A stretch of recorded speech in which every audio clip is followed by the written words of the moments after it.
The action genre has always been insanely popular, and there's a reason for that.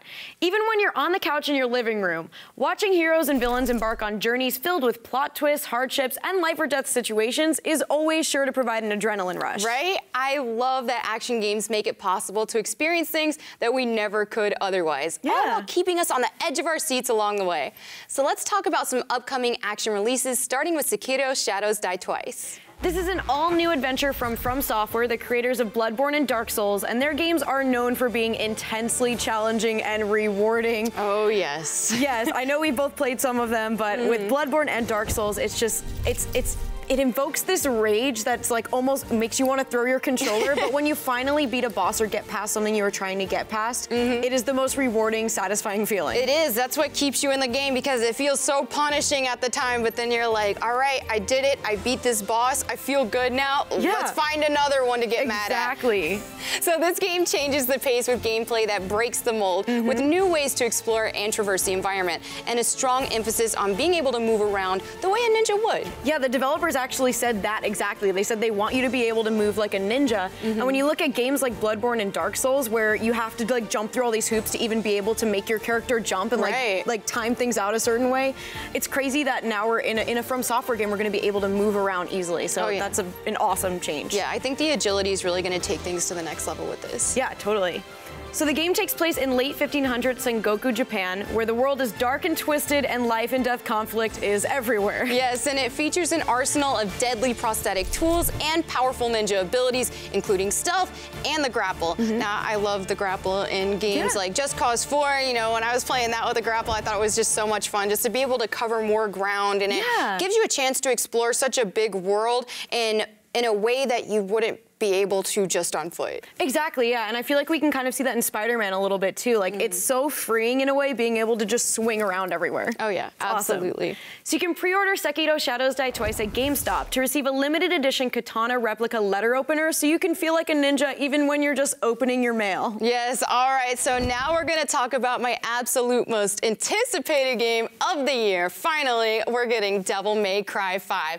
Now, I grew up with the Devil May Cry series. It's in my top 3 favorite franchises of all time. I love it so much, and it's just cool, it's edgy, it's dark, but it also doesn't take itself too serious. It's over the top at the same time. I mean, we've seen Dante pretty much air surf on a bazooka rocket before. Stuff like that is just so much fun. Yeah, I know you're very excited about this game. Oh yes. So there are 3 playable characters. You've got Nero, Dante, and a new character named V who looks super cool, and the story takes place several years after the events of Devil May Cry 2. Yeah, and I think this is really great for fans, because we're getting to see the story progress past the events of Devil May Cry 2, and the chronology of the games have kind of been all over the place. So, you know, in order of story, it would start with Devil May Cry 3, then Devil May Cry 1, then Devil May Cry 4, then Devil May Cry 2, and then now Devil May Cry 5. We're finally going to find out what happens when Dante enters that portal into hell. What's going on? How the heck is he going to get out? All that stuff. At long last. Yeah, I think it's going to do a lot to strengthen that timeline. Absolutely, I'm really excited about that. So there's a gigantic demonic tree that appears, which has resulted in Redgrave City becoming overrun with pesky demons. Oh no. And in this case, you've got Nero, who has set his own Devil May Cry demon hunting business of sorts.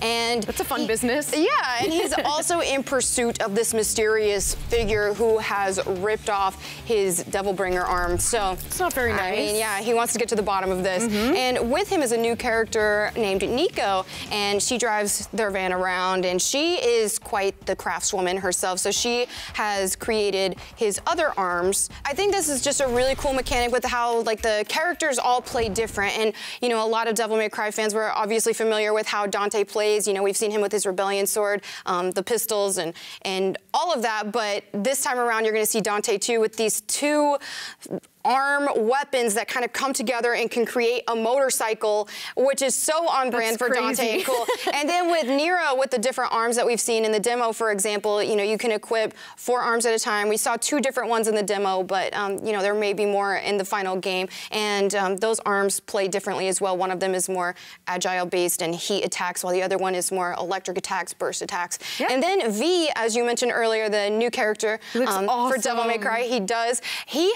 fights with familiar familiars. So it's really cool how they all have their own unique, different fighting styles, and they're not just reskins of the same. Yeah.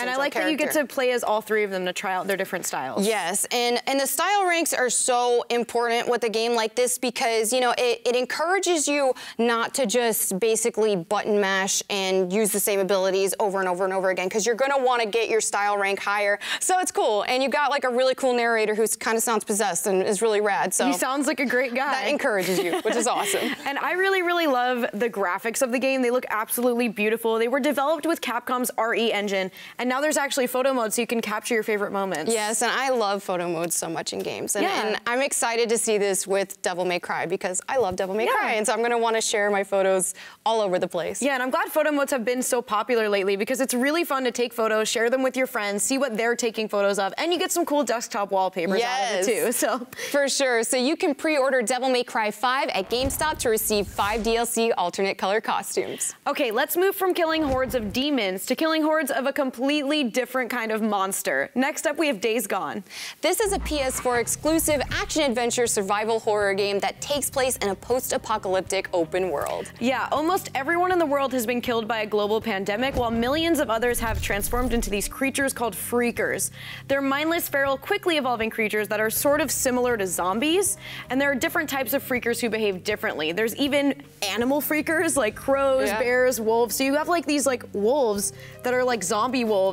And it's so scary. That is terrifying. That is way more scarier than people-esque zombies, I know. For sure. They're fast. Yes. So you also have to look out for dangerous human enemies as well and hazardous environments. And the world spans across pristine forest, snow fields, lush meadows, and even harsh desert lava fields. So you have a lot to explore. Yeah, and the game's brutal sandbox combat allows you to play your way. Yes, I said sandbox, as in you can truly get creative and do things your way. You can craft a wide variety of weapons, traps, and other items, and skills are also customizable. I love that. Anytime I can like customize my skills in a game, and you know, everybody plays differently, so having the ability to play your way is really cool. Yeah, it gives you the opportunity to experiment a little bit. Yeah. So pre-order Days Gone at GameStop to unlock the Drifter crossbow early and to receive gas tank, shroud, and nitrous upgrades in-game. If you're really looking forward to this game, you should also check out the Days Gone Collector's Edition. It includes a really neat patch, pins, decals, a steelbook, a physical copy of the soundtrack, a mini art book, a bunch of digital content, and an amazing statue that features the game's protagonist, Deacon St. John. If you're interested in pre-ordering the Days Gone Collector's Edition or any of the games we just talked about, you can do so at your local GameStop store or on GameStop.com. And if you have any games, systems, or tech that you don't need anymore lying around at home, don't forget to ask a guest advisor about how you can trade them towards your pre-order to save yourself some money. It's time for us to take a quick break, but when we come back, we'll be checking in with our friends at Rooster Teeth to hear about some of the games they're looking forward to. See you soon.